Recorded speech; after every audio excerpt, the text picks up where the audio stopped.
I'm going to say with some things.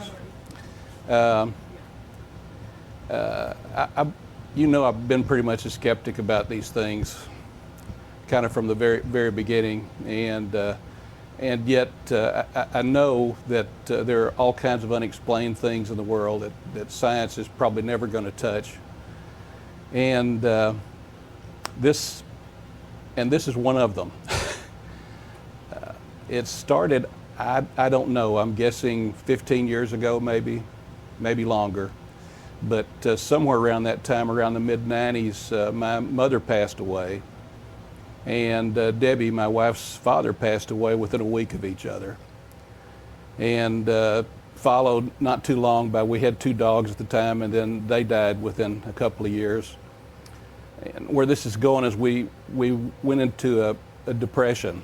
And that got pretty deep at times that we really didn't know how to deal with. And it was somewhere in there, or sometime after that time, that I began to see this woman at the house. And always in the same place. I'd be sitting in we've got a little den area, and off to the side of the den is the kitchen. And I would see her out of the corner of my eye walking through the kitchen towards the stove. She was wearing apron, the kind that loops around the neck, had her hair pulled back behind her head. Couldn't make out exactly what she was wearing. She was wearing something that had a collar. I don't think it was a dress, maybe a shirt or a blouse. But this just kept going on. And at first, because I'm pretty skeptical, I thought, well, it's the light or it's a curtain flapping or something like that that's catching my attention.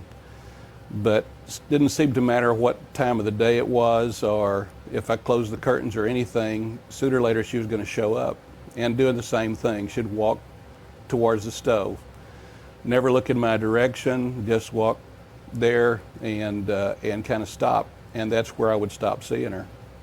Or actually I'd see her out of the corner of my eye, but if I looked towards her she wouldn't be there.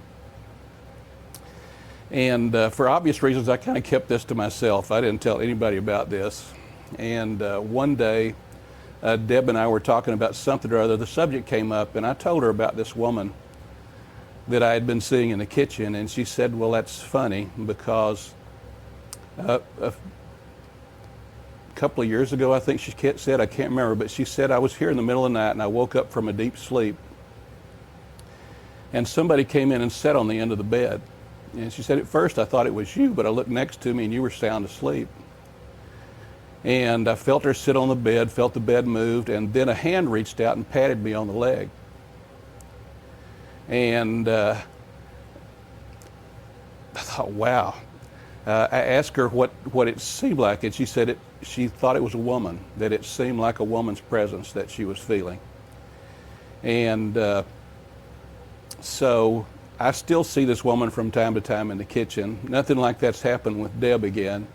But Deb got more curious than I did, and she wandered around the neighborhood and started asking questions. There are a lot of folks who live in our neighborhood who've been there since the 60s when the neighborhood started, and found out that there was a woman who had lived in our house who had committed suicide. Not in the house. She had gone off to a park, apparently, and taken Drano, something really caustic, and committed suicide. And she had, I think, 3 kids, if I remember right. Her husband, interesting fella in his own right, he was one of the designers of he's the contractor who designed the house, but he also designed the Enola Gay. Used to have a huge picture of the Enola Gay inside the house. And anyway, just thought throw a little history in there. But that gave us some light into this, that this may be the same woman possibly, who can't leave this spot for some reason or other because of unresolved issues with her kids, or maybe she just sensed our emotional need or a need to comfort in some way or another. I don't know. Spirit is obviously a very positive one.